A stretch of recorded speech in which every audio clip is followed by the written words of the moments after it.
नमस्कार दोस्तों, आज की कहानी का शीर्षक है स्त्री बनना है जरूरी। जब रमा का विवाह एक प्रतिष्ठित और संपन्न परिवार में तय हुआ, तब मन में अजीब सी कश्मकश थी कि मेरी उम्र तो छोटी है, इतना बड़ा संयुक्त परिवार है, मैं कैसे सामंजस्य बैठा पाऊंगी। अभी तो किसी भी कार्य में दक्षता नहीं है। पारिवारिक रिश्ते नाते रीति रिवाजों की पर्याप्त समझ आने में बहुत समय लगेगा। उसके मन में बड़ी उलझन थी, पर विवाह उपरांत जब घर में गई तो सारी स्त्रियां केवल स्त्रियां ही थीं। वे धौंस, रौब और अकड़ से परे थी। उन्होंने रमा से कहा कि सारे रिश्ते बाद में आते हैं, हम सबसे पहले स्त्री हैं। तुम्हारी सास, जेठानी और ननद बाद में। तुम सबसे पहले इस घर में सहज हो जाओ। यहाँ पर कोई भी तुम्हें किसी तराजू में नहीं तौलने वाला है। वह अपनी हर छोटी से छोटी समस्या परिवार में रहने वाली स्त्रियों को बताती और सभी मिलजुल कर उस समस्या का समाधान करते। वहाँ पर सभी का सबसे बड़ा गुण माफ़ करना था। पुरानी बातों को छोड़कर कुछ नया सोचने का था। सभी अपने कार्यों में व्यस्त रहते थे।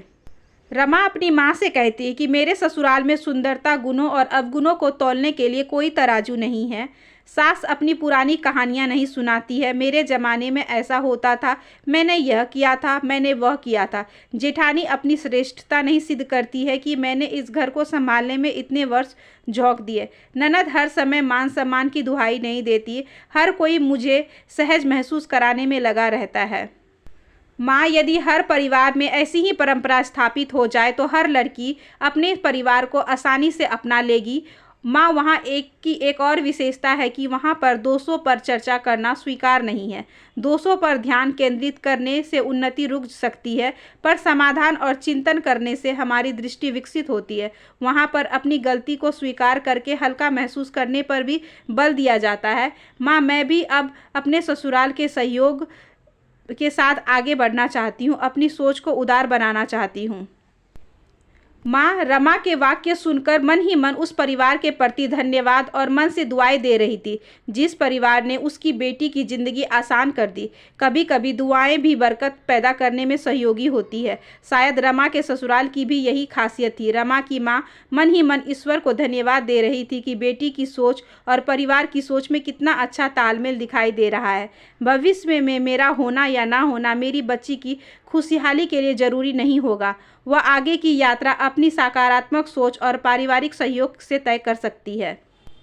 इस कहानी से हमें यह शिक्षा मिलती है कि यदि परिवार में स्त्री अपनी सोच विस्तृत कर ले तो समाज में बड़ा बदलाव हो सकता है और मानवीयता के मस्तिष्क से कलंक का बोझ हमेशा के लिए हट सकता है।